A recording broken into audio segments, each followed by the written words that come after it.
Thursday afternoon chat. Your favorite artists with Jayar. All right, ladies and gentlemen, can you please put your hands together unless you're driving today for two of my faves, Joel, Luke, for King and Country. How are you, lads? Oh, we're good, man. It's good to see you. Good to see It's you been as a well. while. Yeah. When was that, Joel, that we saw? Well, no, I wasn't. We were talking off air, and I was just saying, hey, last time your daughter, Kansas, was with us. Yep, Queen was Amidala. With Queen Amidala was 5 years ago. Yeah. But, I mean, we've been at shows and such since, but last time we really got to hang out, you know. Shows are kind of in passing. Yeah. And she was a girl, and now she's a lady. Yeah. Yeah. You feed them, they grow. I just, Big congrats. Well, I guess it's not out yet, but congrats, album out tomorrow. And how do you guys normally spend a release day for King and Country? Do you go into celebratory mode, or is it work, getting on the air, talking? Are they relaxing days? Or? In this case, we're actually playing a show. So we're doing a real special. We're right in the middle of, was it 10 shows? 10 theater shows. And just smaller venues, more intimate. It's a night with For King and Country, and playing the songs off the new record for most of them for the very first time. And just this kind of serendipitous release schedule. We've never done anything like it before. And so we're really excited to kind of expanding the country as well. We've only ever released two other. That is true, yeah. We've only got 2 other days to pick from. So they're not kind of, drink some coconut water by the side of the beach sort of days. They can, but they're also really exciting, and daunting, because we've spent a year and a half on this easily, and it's been this is the most. Luke's always been really good about pouring his heart into records. This is the most I have actually probably stepped up to the plate on a record and said, I need to be a part of. I'm often kind of pulling stuff out of him, and I'll have my moments, but this has been one that I've been like, it's time for me to get in the ring and own it. So it's well, he's got 6 kids, so he's got 7 actually. He just had another one. Wow, procreation is best. That's an interesting perspective, because it's vulnerable. Yeah. You know how it is. I mean, you're releasing, it's 43 minutes of music that you've spent a year and a half on. 43 minutes of sound. You poured your heart and your soul into it for a year and a half, and then in one moment, well, really tonight, if you think about it, because it'll be like 11 o'clock tonight. It's like, there it is. The world can consume. It would be as if you had done a radio special for the last year and a half, 2 years of your life, and people were like, "Yeah, I like your other stuff better." Yeah, right. That is very vulnerable. Very vulnerable. Yeah. Well, you think having a baby's only 9 months. You're a year and a half into this thing. We had 2 children, actually. Yeah. And then, boom. There you go. Yeah. Yep. Well, congrats on baby 3 here. The new album is out. Burn the Ships tonight at midnight. I love the imagery of Burn the Ships. You guys are the king of cool videos in this format. And so is Burn the Ships is there a song called Burn the Ships on the album? Yes, there is. So tell me there's going to be a killer pirate music video coming down the line. Man, Eye patch, peg leg. Well, it's actually out. The tonight as well. Video. Yes, and so we went out to Seattle. We got the old Pirates of the Caribbean. Remember, what do they call it? The Interceptor. The Interceptor, the real fast one. And we filmed a music video on that boat. And then I'm not messing with you. And then naturally the boat explodes towards the end of the music video. We jump off the boat into what I was told was 43-degree cold water. I'm from Seattle, so it's very cold. Now, I'm not sure it can be that cold because that's like ridiculously cold. But it was really cold. You knew you were alive. They were. And you knew if you didn't stay in there, if you stayed in there for too long, you'd slowly die as well. There was an EMT. Joel started getting sleepy. It was like Titanic. He was like, I'm sleepy. And Luke was holding me up. It was a real sweet moment in the end. There you go. But yes, it was very cold. We jumped off the boat. We had to swim in this little inlet that was freezing cold. Yeah. So hopefully it was all worthwhile when you guys see this. That's tonight. Tonight. Yeah. With the record. Okay. Yeah. Awesome. I'm very curious now, because that's like. But a dream we for should me. say that "Burn the Ships" is a title and as a song and Luke can share more about this because it's a big moment for him and his wife and his family, but much deeper than just the imagery. There's a major metaphor in this for us that we're kind of working through. Okay. Let me, for anybody, maybe some of our new listeners in Jacksonville that don't know some of our conversations in the past, Joel and Luke's father is also father to a daughter who was my first crush in the 90s, and Rebecca St. James. And but your father and I have sort of become friends, and he's sort of a father figure to me because he sort of shepherds me a little bit at moments in my life.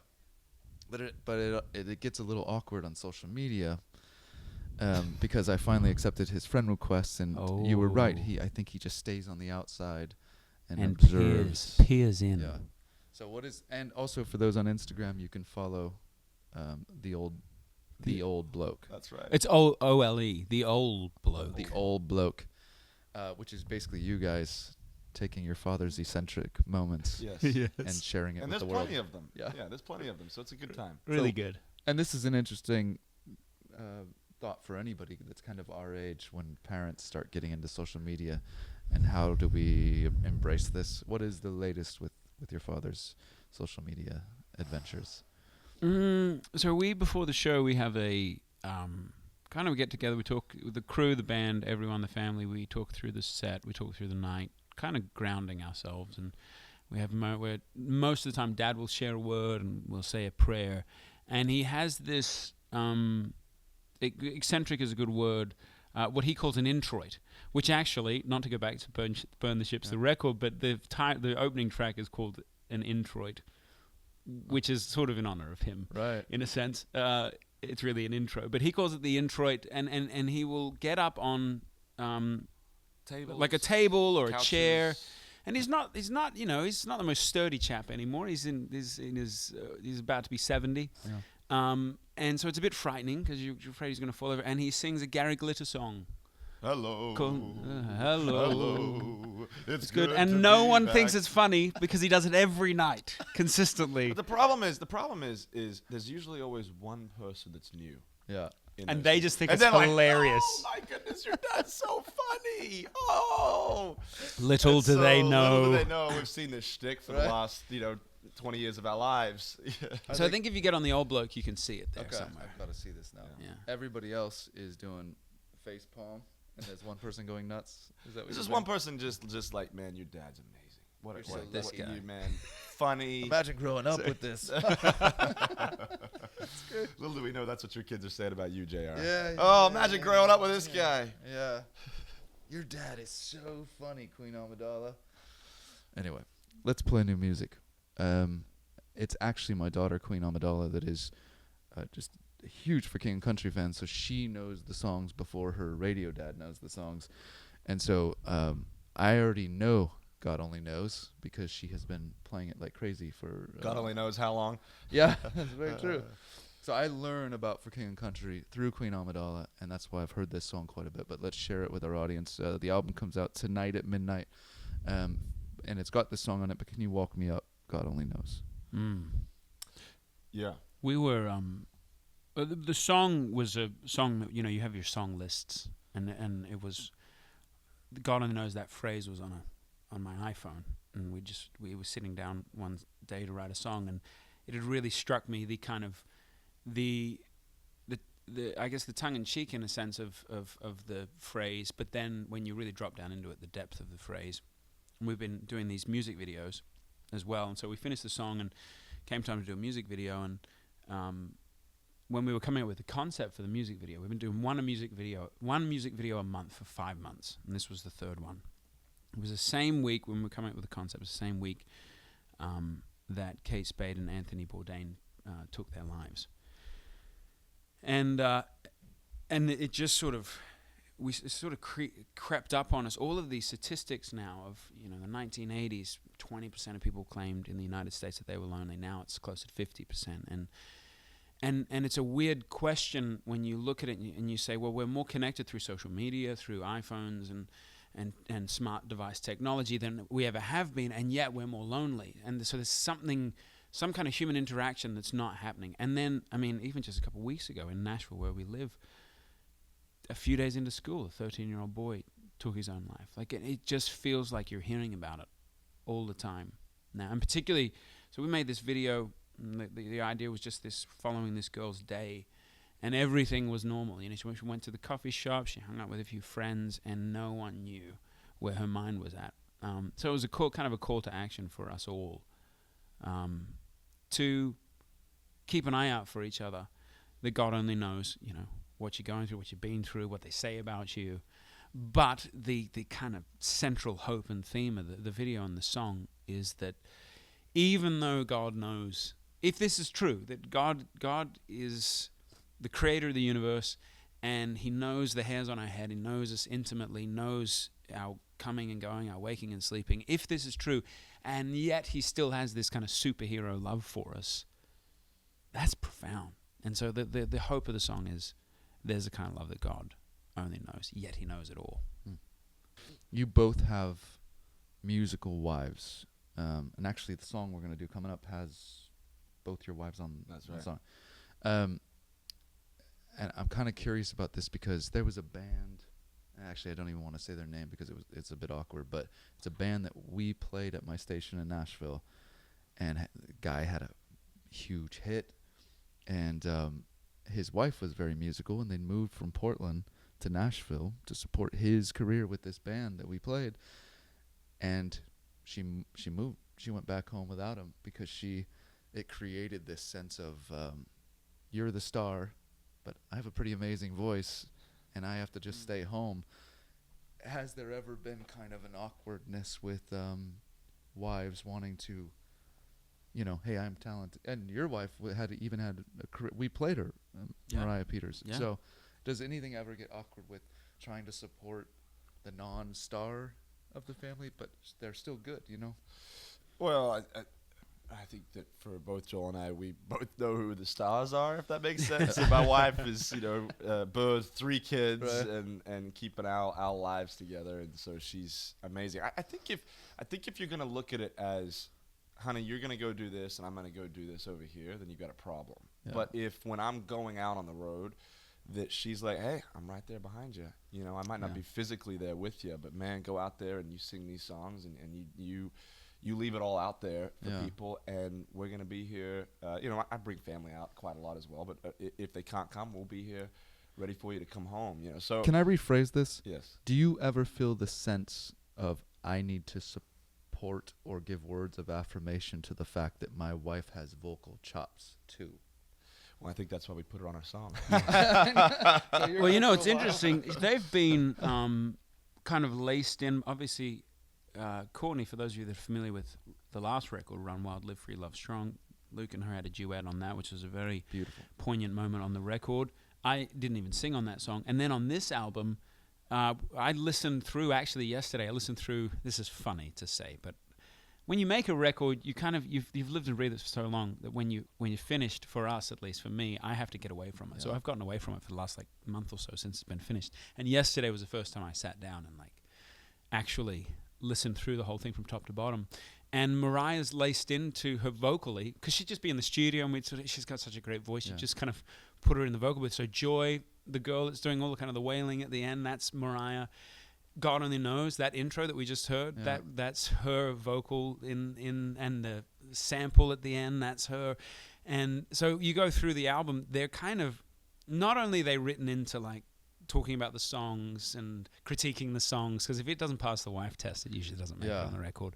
But there is this record, probably more than any, has been more intimate with our wives being a part of it. And I think we just both know they're better singers than we are anyway. So it's no contest. King and Country was never built on our vocal ability.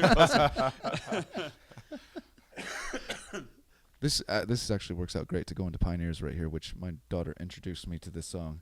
And with both of your wives on it, and can you maybe walk us up I'm picturing the music is there going to be a music video for this too on the Wild West with the wagon wheel? I'm just coming up with all the ideas for you. I mean, burn the ships, you were already ahead of me. Sign you up as a consultant. Yeah. Please. You can't afford me. Okay. But Pioneers, I'm picturing both your wives being in the music video with the bonnets over their head out on the Wild West frontier. So we went the other direction with this one. We had this ambitious plan of 5 music videos, 5 singles released before the album comes out. And the problem was we had kind of jacked up our scheduling, and to where we were like, well, for Pioneers, what was being released second, we don't have the time to do it because we've got to go to Europe. Right. And so then we're like, but we've got to go to Europe. What if our first stop was in Iceland? We thought, what if we go over just a couple days earlier with our wives, and we film a music video over there? And so we filmed this music video in I don't know if you know much about Iceland, but it's just an unbelievably beautiful place. It's crazy. The weather is insane, but it's, black sand, volcanic rocks everywhere, waterfalls, a greenery, just really stunningly beautiful place. And so we thought, well, that's kind of like that's imagery of what Pioneers would have seen. You come into a land that just there's nothing around. I mean, what you just see the beauty as it stood if it was never touched, And so we filmed the music video over there, and it's been a cool music video because there's not really any storyline to it other than the scenery and the beauty. And for whatever reason, it's so crystal clear as to what it means when you're seeing "Let's be pioneers." And it's the four of us, right? Which is it's such a beautiful. We've never been depicted all four of us together. It's either been Mariah and me, or Luke and Courtney, but we're all there. So Pioneers. It was a song that we wrote with a friend of ours in LA, and we came up with this rendition of music, and we started singing this thing, "Let's be pioneers," and we're like, wow, what does that mean? And we thought to ourselves, well, it's like in relationships, sometimes we're pioneering. You're going through highs and you're going through lows. But we realized that Joel and I can't be singing that as the lone voices. Let's be pioneers together, brother. Let's just, it just doesn't sound right. And so that was when we thought, well, what if we had our wives come and sing it? And it's really, you're pioneering in marriage. There's sometimes really hard stuff, but there's those moments where you find that beautiful piece of land, if you will, and you're going to set up shop and you're going to build your future there. How beautiful is that? And so that's kind of the heart behind Pioneers. That's perfect. We've talked a little deep for a second, but I know you guys are both citizens now. Yeah. Okay. If for whatever reason you guys got deported, for some reason, people from Australia became a bad word. Get anybody with Australian roots, get out. Where would you go if you had to?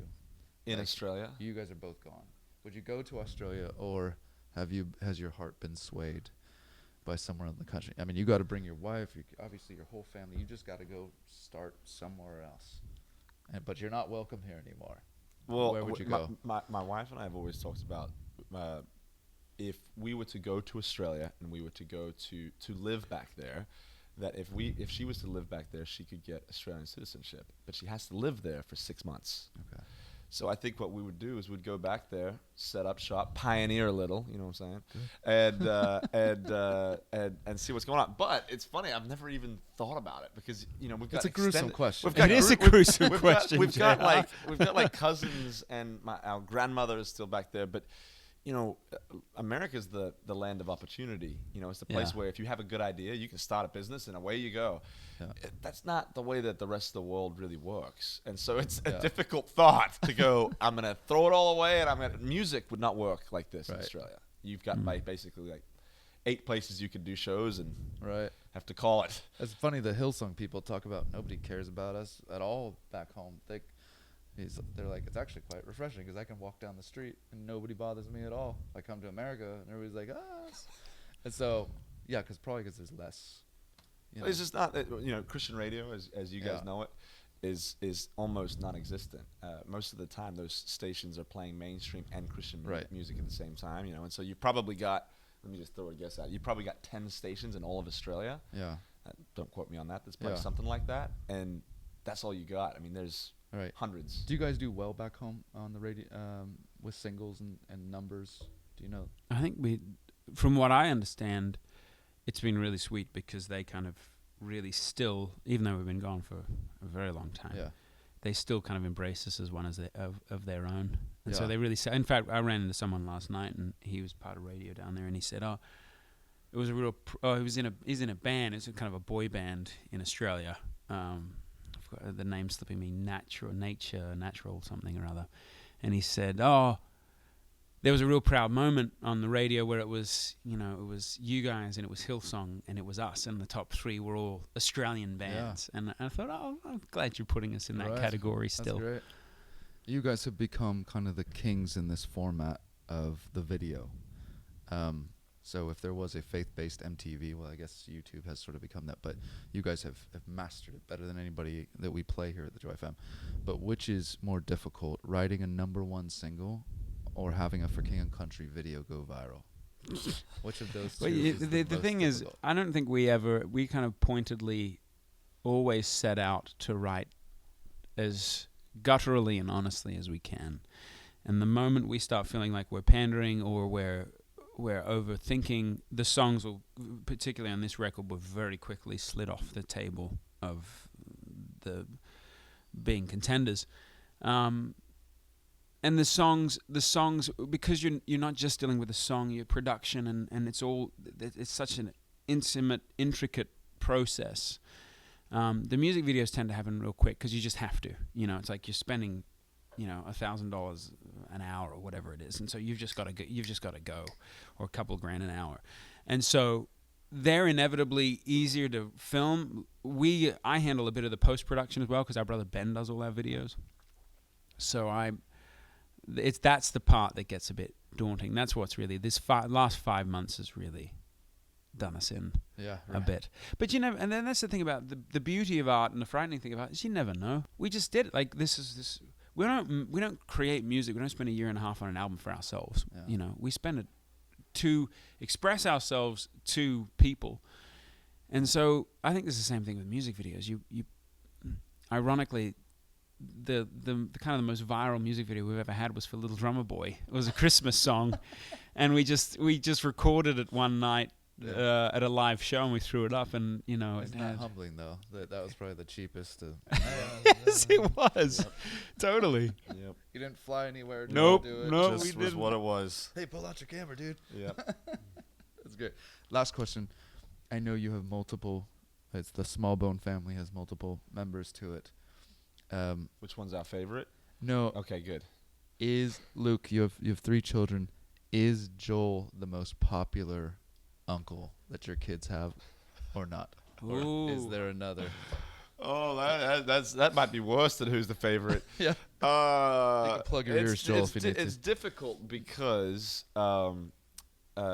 different kids have different traits, right? So my oldest, I feel like the pendulum swings. it does too. swing. Like it depends. one moment, yeah. It depends how much time you're spending with them at the end of the day. My oldest son, Jude, he adores my oldest brother, Daniel.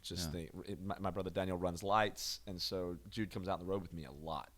And so sure enough, every show, that his routine, and he's not really allowed to be in the bus. He's got to be out with my brother Daniel. He's got to watch the show, and there's a song or two that he runs the lights for, and he's 5. And so he looks up to him, you know, and it's just But his other brother's on stage singing. Yeah, but his dad's They're on not- stage they're not singing as impressed. well. It just They're is not not impressed.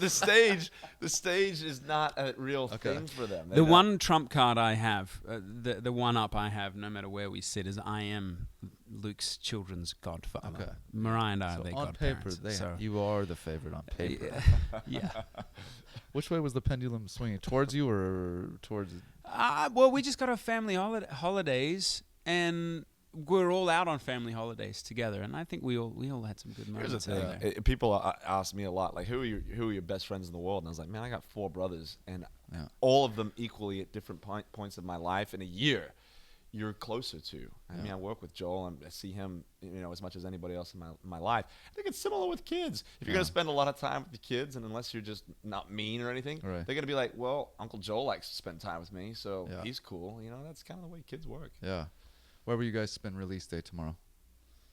I think we're doing a show somewhere in Virginia. Yeah. So Virginia. Virginia. Virginia's awesome, man. Yeah. Virginia's- Sunshine State. Yeah. There you go. It's no Kansas, but I it's think that's Florida, but that's cool. We're good. Well, on behalf of, I know our Joy FM family adores you guys and your entire family. So to have album 3 is everybody celebrating with you guys, and congratulations to you both.